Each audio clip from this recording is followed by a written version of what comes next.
그리스도인의 삶에는 여러 삶의 방향과 삶의 양식들이 존재합니다. 그렇죠? 초대교회 때도 그랬었던 모습들이 있어요. 물론 이제 지금 우리의 상황과 초대교회 때의 상황은 사실 엄연히 달라요. 그리고 뭐 문화도 다르고 얼굴 생김새도 다르고 정말 엄연히 다릅니다. 뭐 여기도 서로 다르잖아요. 그렇죠? 예, 서로 이제 5년, 10년 차만 돼도 몇 차 교육 과정이니? 대학교 1학년들은 뭐 이렇게 멍하니 몇 차 교육 과정이 그런 거 신경 안 쓰는구나. 우리 때는 몇 차 교육 과정인지 막 그런 거 되게 신경 쓰고 그랬었는데 모르는구나. 알겠어요. 그럼 넘어갈게. 하여튼 여기 아마 이 안에서 제가 5차였거든요. 네, 제가 5차였던 거 그랬을 거야. 아마 지금 한 8차인가? 뭐 12차야? 너무한다. 야. 그냥 8차라고 해줘. 네. 자, 여하튼 간에 어떤 삶에서 그리스도인들이 살아가는 삶의 방식이 사실 다 달라요. 다르지만 우리가 말씀을 볼 때도 동일해요. 그러니까 이게 나와 상관없는 말씀일 수 있어요. 방금 읽었던 거에서 지금 부부간의 이야기들을 할 거예요. 그렇죠? 근데 사실 이게 나와 무슨 상관이 있느냐? 미래의 나에 대해서 아니면 오늘 뭐 승문 형제를 해주는 사람이 왔으니까 그것 때문에 설교를 이거 하나? 아니에요, 전혀. 그냥 오늘 우리는 뭐죠? 베드로전서 강의에 대해 순서대로 진행하고 있는 거고. 그러면 여기에서 우리가 볼 수 있는 건 뭐냐면 이때 당시에 부부라는 근데 그리스도인이라고 말할 수 있는 사람들이 어떤 삶을 살았느냐가 되게 중요한 거예요. 그리고 그 삶의 방식과 방법을 성경이 언급하고 이야기했다라는 것은 지금의 내 삶에서도 동일하게 그 원리는 동일하게 적용이 된다라고 보시면 돼요. 이해하셨죠? 네, 그것을 여러분들 꼭 기억하셨으면 좋겠고, 자, 그러면 베드로는 그리스도인이라면 뭐라고 얘기하냐면 개인적인 측면에서 우리가 지난주에서 얘기했던 것처럼 종들이 주인을 어떻게 섬겨야 하는지를 지난주에 설명했었어요. 이제 오늘 본문에서는 뭐냐면 아내와 남편이 어떻게 서로를 섬겨야 하는 것을 설명해 주고 있는 것이 큰 틀이라고 보시면 되는데, 중요한 건 뭐냐, 우리가 지난주에 뭔가 조금 약간 그래도 약간 이렇게 괜히 좀 이렇게 섣불리 막 하고 싶은 요구나 성경이 말하는 대로 따르고 싶은 마음들이 잘 안 드는 이제 본문이긴 했어. 근데 그 본문이 사실 오늘하고 똑같은 본문이야. 무슨 말이냐? 그때 당시에 주인과 종의 관계잖아요, 그렇죠? 이때의 이 시대에 남편과 아내의 관계도 주인과 종의 관계예요. 이해하셨죠? 우리의 뭐 그냥 조선 시대라 보시면 되려나? 옛날 시대에 보시면 돼요. 그 비슷하다고 생각하시면 돼요. 그래서 여하튼간에 남편과 아내의 관계도 사실은 주인과 종의 관계로 보시면 돼요. 그러니까 주종 관계의 개념이죠. 그러니까 아내는 남편의 소유물로 여겨졌고 놀이개 역할로 여겨졌었어요. 그게 바로 이제 아내의 모습들이었다고 보시면 돼요. 자, 그런데 그런 아내들에게 먼저 이야기하고 있는 거예요. 자, 1절에서 4절 제가 다시 한번 읽을게요. 아내들아, 이와 같이 자기 남편에게 순종하라. 이는 혹 말씀을 순종하지 않는 자라도 말로 말미암지 않고 그 아내의 행실로 말미암아 구원을 받게 하려 함이니 너희 두려워하며 정결한 행실을 봄이라. 너희의 단장은 머리를 꾸미고 금을 차고 아름다운 옷을 입은 외모로 하지 말고 오직 마음에 숨은 사람을 온유하고 안정한 심령에 썩지 아니할 것을 하라. 이는 하나님 앞에 값진 것이니라 라고 되어 있습니다. 말도 안 되는 얘기를 하고 있죠. 이렇게 하면은 과연 내가 남자친구를 만날 수 있을까? 남자를 만날 수 있을까? 뭐 그런 생각이 들 정도의 약간 요구사항들에 대한 부분이기도 해요, 사실은. 그런데 이제 여기에 되게 핵심적인 부분이 있죠. 자, 지금도 그렇겠지만 당시 교회에서는 믿지 않는 남편을 둔 여자분들이 참 많았습니다. 당시에도. 그러니까 맨 처음에 이제 결혼을 해서 그 주종 관계 안에서의 삶을 살다가 주님을 만난 거죠. 복음을 듣고 주님을 만남으로 인해서 신앙을 가졌던 여자분들이 꽤 많았었던 상황이었어요. 그런데 중요한 건 뭐냐면 그때 당시에는 아직 구약의 원리들이 어느 정도 많은 것들에 대해 있어서 율법들이 적용이 되어지고 있었던 초대교회 상황이었고, 예수님의 말씀이 어느 정도 정리되고 또 사도들에 의해서 말씀들이 정리되어져 가는 과정들이 분명히 있었기 때문에 사실은 그 접점이라는 건 지금의 우리보다는 더 큰 접점이었던 거예요. 그 교집합들이. 그러다 보니까 어떤 의미가 있냐면 그때 당시에는 구약 성경의 원리 안에 뭐가 있었냐면 이방인들과 통혼해서는 안 돼요. 그러니까 쉽게 얘기하면 믿지 않는 사람하고 결혼해서는 절대 안 되는 거예요. 그럼 믿지 않는 사람하고 결혼했으면 어떻게 되냐? 이혼해야 되는 거야. 그게 지금 구약 율법의 안에서의 원리예요. 자, 근데 지금 베드로는 뭐라고 얘기하는 거냐면 결론적으로 하지 말라는 거야, 이혼. 네. 이혼하지 말라는 거예요. 그리고 대신 이혼하지 말고 1절의 후반절에 보면 혹 말씀을 순종하지 않는 자라도, 그러니까 믿지 않는 자라도 말로 말미암지 않고 그 아내의 뭐라고? 행실로 말미암아 구원을 받게 하려 함이라. 이거는 지금 우리도 많이 듣는 얘기잖아요. 그렇죠? 뭐 아내나 아니면 남편이, 배우자가 아니 누군가가 잘하면, 그래도 잘하면 뭐 믿지 않는 사람들, 믿지 않는 남편이나 믿지 않는 아내가 주님 앞에 돌아오지 않겠냐. 이런 원리예요. 요 개념이에요. 근데 이 개념을 지금 베드로는 이야기하고 있는 거예요. 그렇게 하라는 거야. 자, 근데 방점은 여기에 있는 게 아니야. 여기 있는 게 아니야. 자, 볼게요. 조금 더. 왜 이제 이런 얘기를 하면서 얘기를 하게 될 수밖에 없었냐면, 아내들이 그리스도인이잖아. 그렇죠? 지금 아내들이 그리스도인인데, 그리스도인들이 율법에 따라 가게 되어지면 결국에는 남편과 이혼을 해야 되는데, 그러지 말라는 걸로 일단 제동을 걸었어. 그러니까 그 제동을 걸어놨는데, 그러면 그게 그럼 전부냐? 아니라는 거야. 왜? 아내들이 그리스도인이잖아. 근데 아까도 제가 얘기했죠. 주종관계라고 얘기했어요. 그러면 철저하게 여자는 지금 남자한테 매여 있는 상태인 거야. 그러니까 무슨 말이냐면, 남자한테 매여 있는 상태이기 때문에 자기의 그 가정 안에서나 집 안에서 지위가 높아지려면 뭘 해야 되는 거야? 자, 조선시대라고 얘기했어요. 뭐가 필요한 거야? 아들을 낳아야 되는 거야. 아들을. 그러니까 아들을 낳아야 되는 거야. 무슨 말인지 이해되지? 그러니까 아들을 낳아야 되는 거야. 그러니까 아들을 일단 낳으면 상속자가 되어지는 거기 때문에 엄마의 지위가 높아지는 거예요. 지금 우리가 생각하는 조선시대 생각하면 돼요. 아니면 뭐 지금까지 하고 있지. 원경 뭐 그런 거 있죠. 티빙에서 하는 뭐 아는 체 하는 표정들이 있어. 모르는 체 하는 공부 잘하는 열심히 하는 애들도 있는 것 같은데, 자, 여하튼간에 뭐 그런 어떤 이렇게, 그러니까 왕을 모시는 어떠한 이제 궁녀들의 그 암투 막 그런 것들. 그러니까 어떻게든지 왕을 꼬시고 유혹해서 왕자를 낳음으로 인해서의 그런 어떤 지위를 얻게 되어지는 개념들. 그러니까 이게 이 시대에도 상당히 만연할 수밖에 없었던 상태인 거야. 그러니까 남자에게는 여자들이 여러 명 있었던 거였고, 여자들은 단순한 어떤 놀이개적 개념이었던 거지. 그러니까 여자 입장에서는 자신의 어떤 상황이나 삶을 남자가 자신을 돌보지 않으면은 생계조차도 사실은 할 수 없는 그런 환경의 상황들이었어요. 사회 상황 자체가.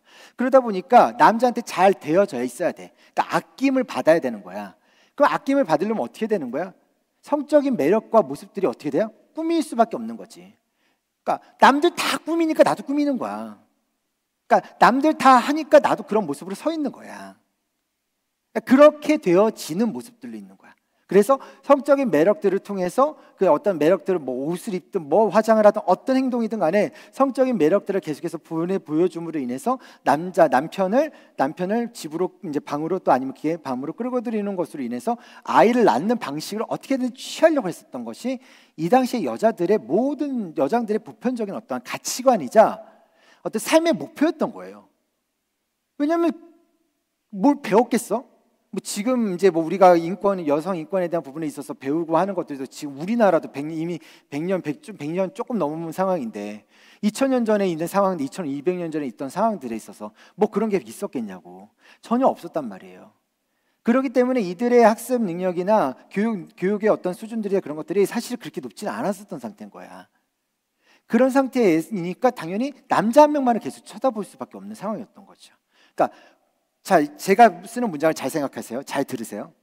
남들이 다 하니까 하는 수밖에 없는 거야. 이게 보편적인 상황이니까 나는 해야 되는 거야. 맞아. 그리고 남들이 그렇게 했는데 나가 안 하고 있어. 그럼 나는 어떻게 되는 거야? 뒤처지는 거야. 그렇지 않아?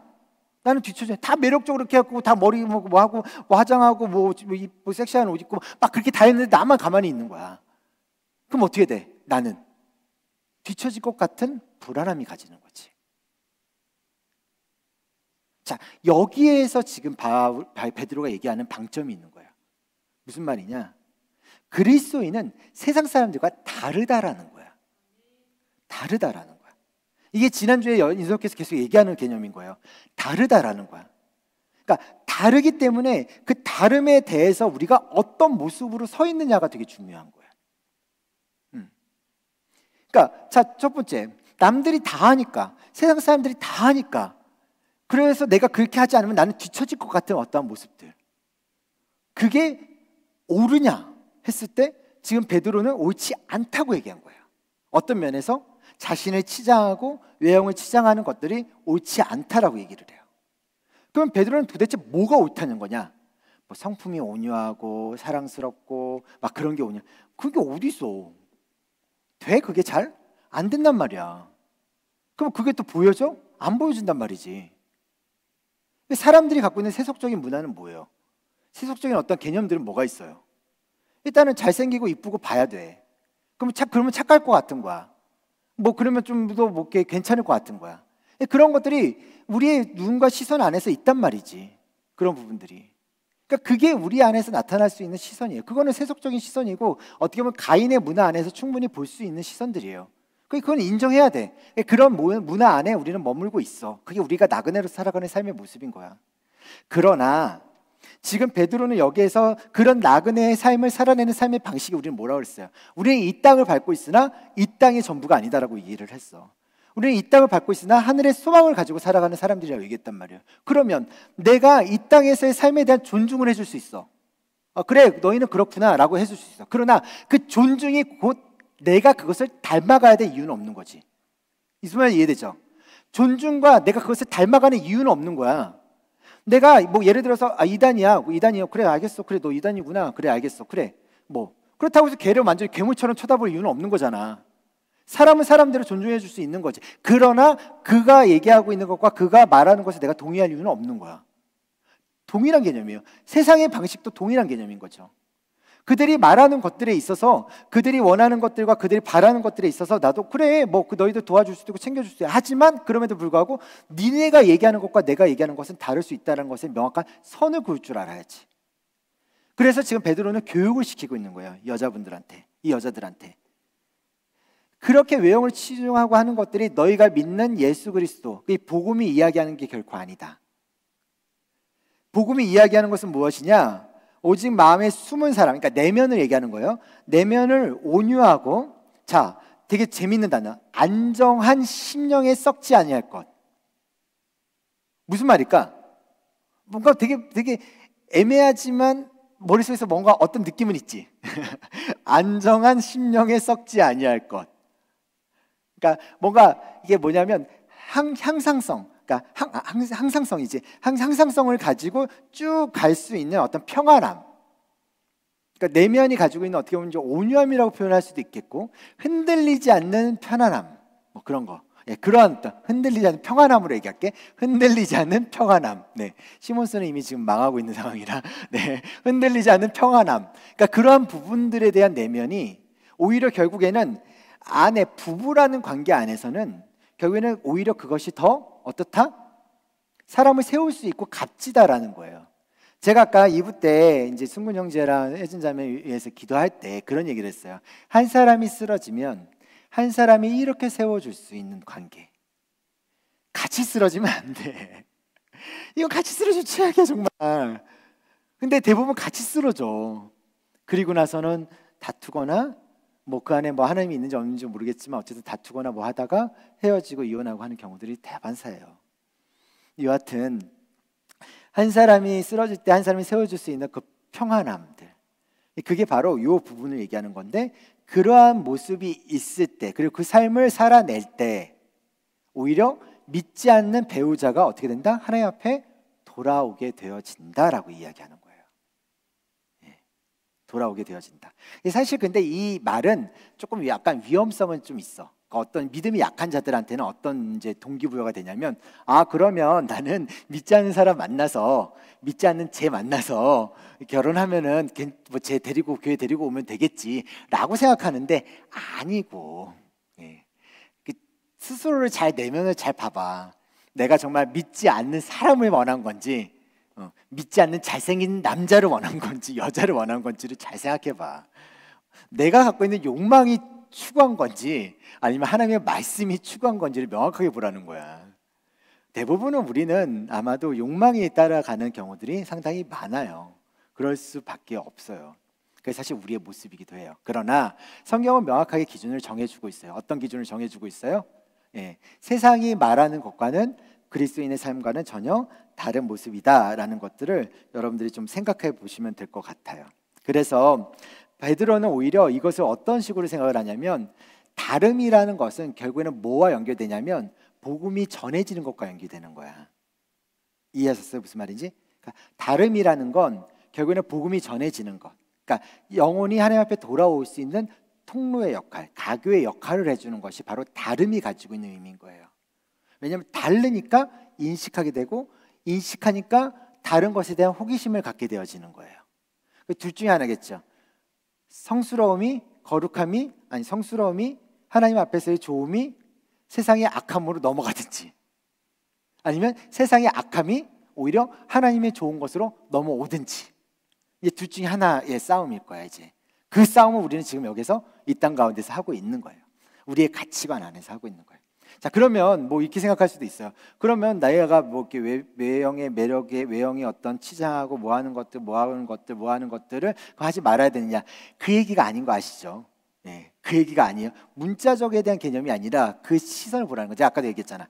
남들이 다 하는 것, 세상 사람들이 다 하는 것, 그래서 내가 그렇게 하지 않으면 나는 뒤처질 것 같은 것. 자, 그 다음 본문을 좀 보도록 할게요. 어디를 보냐면 5절을 볼게요. 5절을 보면 이렇게 써 있어요. 전에 하나님께 소망을 두었던 거룩한 부녀들도 이와 같이 자기 남편의 순종함으로 자기를 단장하였나니.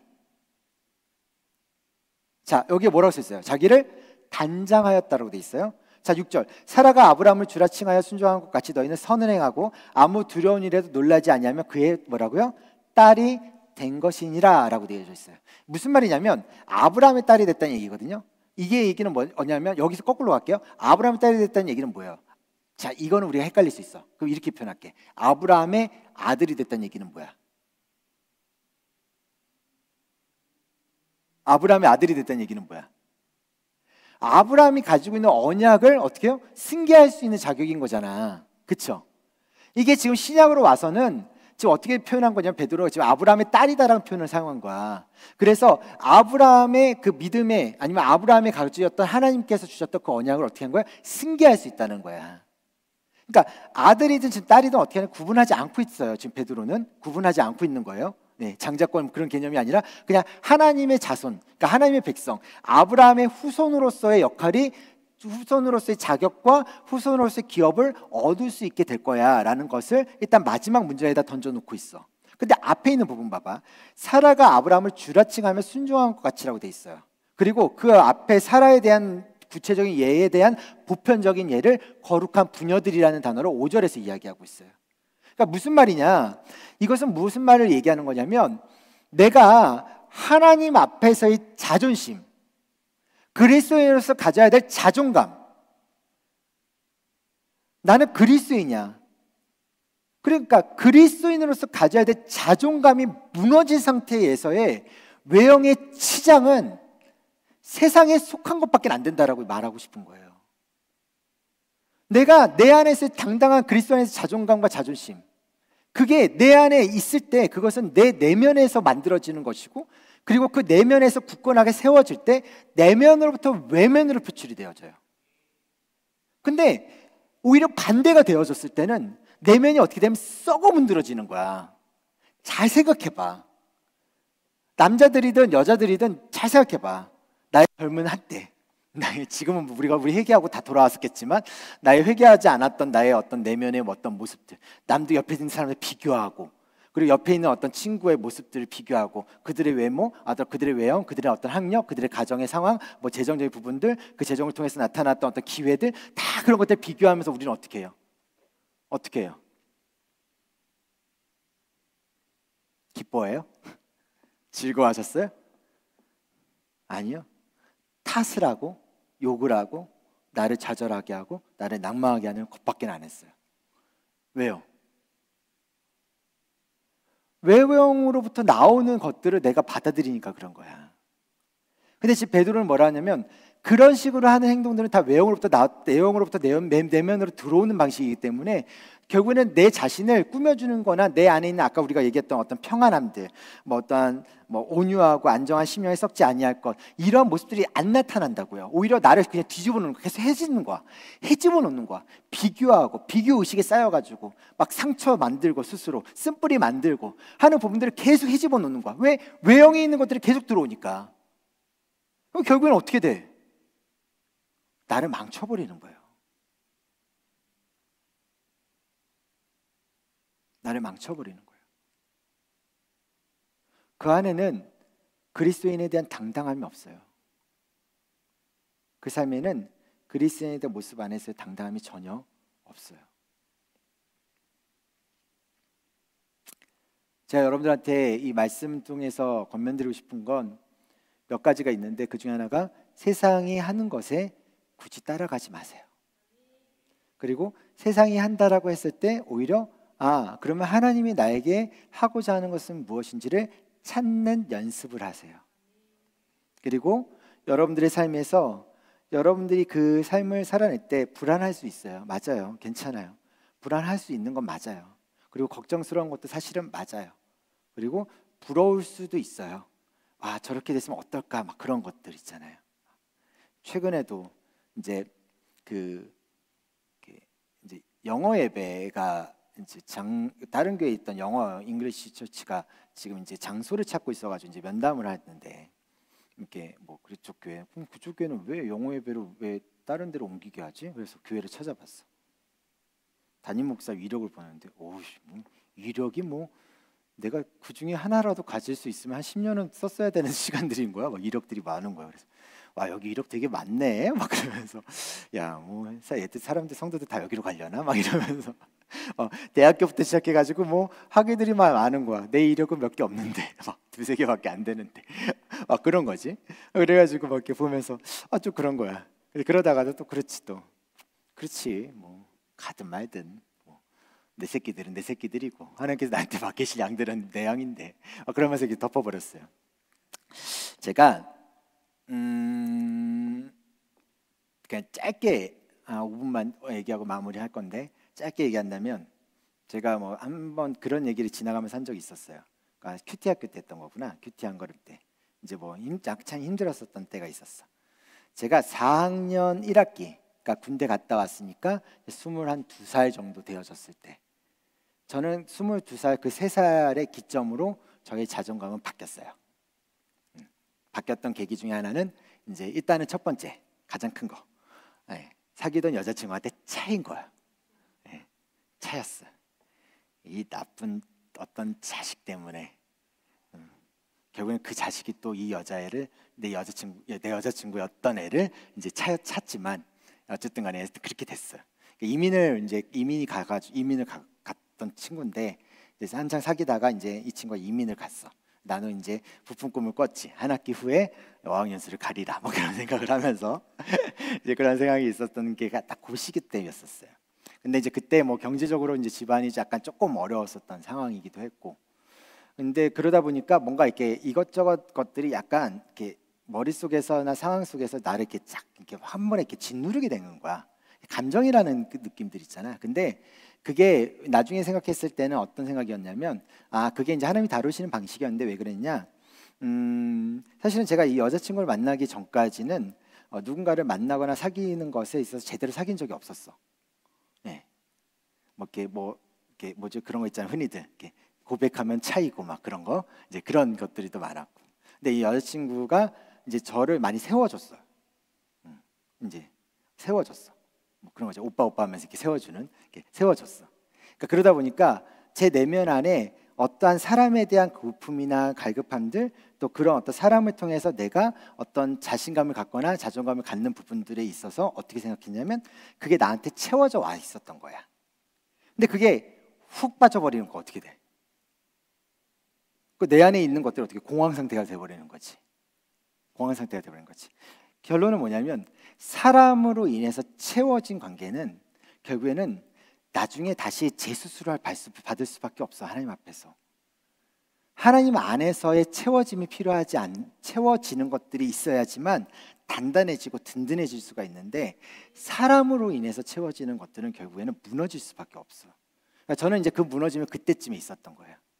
그래서 그때쯤에 있어가지고 이제 뭐 이렇게 나름대로 이제 폐쇄증이었지. 그러니까 집 방 안에만 이제 머물러 있는, 학교도 제대로 안 가고 이제 집 안에만, 방 안에만 이렇게 머물러 있는 그런, 그냥 그 안에서 그냥 도대체 하나님은 왜, 이제 이러면서 이제 하나님과의 실험을 했었던 시기가 잠시 있었어요. 한 3개월 정도. 그리고 나서 한 1년 동안 하나님께서 가혹하게 저의 삶의 어떤 부분들을 막 이렇게 도려내기 시작하고 건드리기 시작했던 시기가 그때였었어요. 그리고 나서 그 이후에 바로 그게 더 정리가 되는 시기에 이제 저는 본격적으로 사역이 시작을 하게 됐던 거예요. 그러니까 하나님은 사실 저는 이제 그런 상황들을 만들어 가시기 위해서 하셨던 거라고 지금 생각은 해요. 근데 그 시간들을 지나면서 한 가지 깨닫고 있는 진리는, 베드로가 이야기하는 것과 저는 동일한 말씀을 드리고 싶은 거예요. 외형이 내면을 채울 수 없어요. 그리스도인은 세상의 사람들하고는 달라요.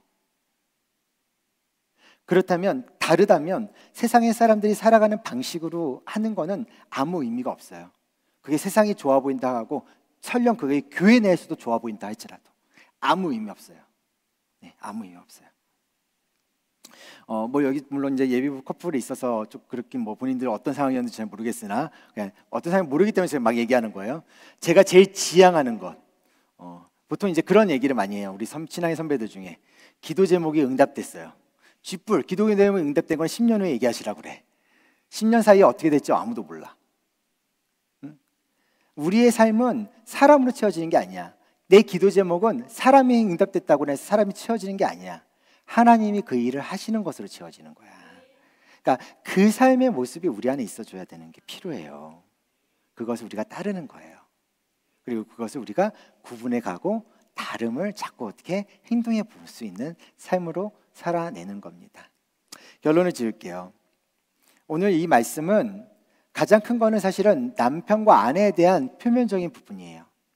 그러나 이 표면적인 부분을 통해서 전의 문맥, 종과 주인에 대한 관계성, 그리고 이 부분, 그리고 우리가 아직 안 읽었었지만 그 다음에 대한 부분, 그러니까 9절부터 시작해서 12절까지 이어지는 말씀에 대한 부분들, 요 흐름에서 봤을 때는 이 말씀은 어떤 의미를 가지고 있느냐, 이 부부와의 관계의 말씀은 단순한 그냥 부부의 표면적인 모습이 아니라 종과 주인이라고 말할 수 있는 그 주종 관계 안에서, 다시 말해서 세상의 보편적인 가치와 세계관 안에서 그리스도인, 나그네로서의 그리스도인이 살아내야 될 삶의 방식이 무엇인지를 가르쳐 주고자 하는 거예요.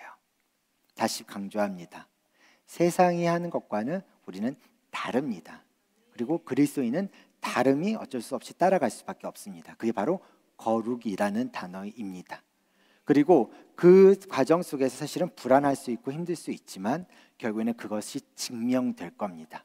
아브라함의 딸로 입적되는 은혜가 분명히 있을 거고, 아브라함의 아들의 모습으로 입적되는 은혜가 분명히 있을 겁니다. 쉽게 얘기하면 하나님의 은혜의 기업을 받는 진짜 그리스도인의 모습으로 여러분들은 변화가게 될 것입니다. 마지막 자막만 띄워주겠어요? 10절에서 12절의 말씀이 보면, 그러므로 생명을 사랑하고 좋은 날 보기를 원하는 자는 혀를 금하여 악한 말을 그치며 그 입술로 거짓을 말하지 말고 악에서 떠나 선을 행하고 화평을 구하며 그것을 따르라. 주의 눈은 의인을 향하시고 그의 귀는 의인의 간구에 기울이시되 주의 얼굴은 악행하는 자들을 대하시느니라 하였느니라 라고 되어져 있습니다. 이 말씀이 시편 34편 12절에서 14절의 말씀을 그대로 따온 거예요. 제가 읽어드릴게요. 생명을 사모하고 연수를 사랑하여 복받기를 원하는 사람이 누구뇨? 너의 혀를 악에서 금하며 내 입술을 거짓말에서 금할지어다. 악을 버리고 선을 행하며 화평을 찾아 따르지어다. 여호와의 눈은 의인을 향하시고 그의 귀는 그들의 부르짖음에 기울이시는도다. 여호와의 얼굴은 악을 행하는 자를 향하사 그들의 자취를 땅에서 끊으려 하시는 도다. 세상은 악을 악으로 갚습니다. 그러나 그리스도인의 삶은 악을 악으로 갚는 것이 아니라 악을 선으로 갚는 삶입니다. 억울하고 힘들다고 생각할 수 있지만 그 억울함에 대한 보상은 하나님이 반드시 하십니다. 지난주에도 얘기했지만 하나님이 그 사람에 대한 복수는 하나님이 하시는 겁니다. 하나님이 그 대가를 치르실 겁니다. 그 부분들을 우리가 절대로 잊지 마셨으면 좋겠습니다. 그 후회들을 할 수 있는 행동과 말과 생각들을 하시지 마세요. 왜? 우리가 축복을 누구에게 전한다라는 건 사실은 할 수 없는 부분들이 너무 많아요. 보면 짜증나는 얼굴들 있잖아. 그러면 어떻게 그 사람을 위해서 내가 어떻게 축복을 할 수가 있겠어? 하지만 축복을 내가 한다라는 것은 뭐냐면 내가 축복의 전달자로 나는 하나님 앞에서 축복을 받아서 축복을 주는 거야. 그게 우리가 쓰임받는 방식이야. 무슨 말 이해됐죠? 네. 저주를 한다는 건 뭐야? 결국에는 내가 썩어 문들어 가는 거야. 그러니까 저주할 수 있는 마음이 있어요. 정말 욱하면 정말 한번 싹 욕을 해놓고 나서 속이 좀 풀릴 것 같은 마음이 있는 거야. 내 풀려 해놓고는 항상 그러잖아. 더 큰 쌍욕은 없을까? 막 그런 생각을 우리는 또 한단 말이지. 그게 우리의 모습이에요. 그러니 오히려 복을 또 축복할 수 있는 마음을, 또 축복할 수 있는 여유와 축복할 수 있는 온유함과 축복할 수 있는 안정적인, 안정한, 썩어지지 않는 그 씨를 가질 수 있는 그런 저와 여러분이 될 수 있기를 간절히 소망합니다. 자, 오늘도 지난주와 똑같은 찬양을 가지고 왔습니다. 하나님의 세계. 저는 이 가사가 너무 좋아요. 홍이삭 이제 이 사람 이분이 썼긴 했지만 뜨기 전에 불렀어야 되는데 이미 떴기 때문에 가격이 비싸서 부를 수는 없고 그냥 우리끼리 이 찬양만 합시다. 자, 여기가 보면 세상은 항상 말하네 그 길이 아니라고, 곱디 고운 길이 있는데 왜 힘들게 사냐고. 그게 세상이 우리에게 가르쳐주는 방식이죠. 맞아요. 곱디 고운 있는 길이 있는데 왜 힘들게 어렵게 사냐라고 이야기할 수 있어요. 단순한 선택조차도 내게 버겁기만 한 곳. 그래서 나는 참 힘들다. 뭐 그렇게 생각하시는 것 같긴 해요. 그럼에도 불구하고 그 길이 내가 걸어갈 길이고 그 세계가 하나님이 준비하신 하나님의 나라라면 그곳은 오히려 아름다운 곳입니다. 참 아름다운 곳이고 참 귀하고 참 값진 곳입니다. 저는 여러분들의 나라가, 여러분들에게 만들어지는 하나님의 나라가, 그 여러분들에게 만들어지는 그 하나님의 그 세계가 정말 값지고 정말 존귀했으면 좋겠고요. 무엇보다도 그것을 붙잡고 있는 여러분들 스스로에 대한 자존감이 우뚝 섰으면 좋겠습니다. 아까 내가 그 얘기를 안 했구나. 하나님이 그 과정을 통해서 제가 이제 한 일주일째 아무것도 안 먹고 그냥 누워 있었거든요. 근데 그때가 이제 딱 마지막이었어요. 딱 이제 한 3개월 동안 하나님 앞에 질문하고 기도하고 뭐 하는데 아무 대답, 아무 응답. 정말 아무것도 안 보여줘. 사람을 통해서 아무것도 없고 아무것도 안 해주죠. 근데 그 침묵 끝에 하셨던 딱 한마디, 이제 그게 저한테는 지금도 이제는 동일하게 저를 살리는 말인데, 영수야, 내가 더 이상 너를 간과하지 않겠다 라는 말. 그 말이 나한테 되게 위로였어요. 하나님 나를 떠나신 게 아니었구나. 나에게 등 돌린 게 아니었고 나를 계속해서 지켜보고 계셨구나. 하나님은 여러분들 항상 지켜보고 계십니다. 항상 동행하고 계시고, 그리고 그 하나님이 계시기 때문에 양영수는 양영수 될 수 있는 거예요. 서현 청년부는 서현 청년부 될 수 있는 거고, 당신은 당신이 될 수 있는 거예요. 그거를 절대 잊지 않으셨으면 좋겠습니다.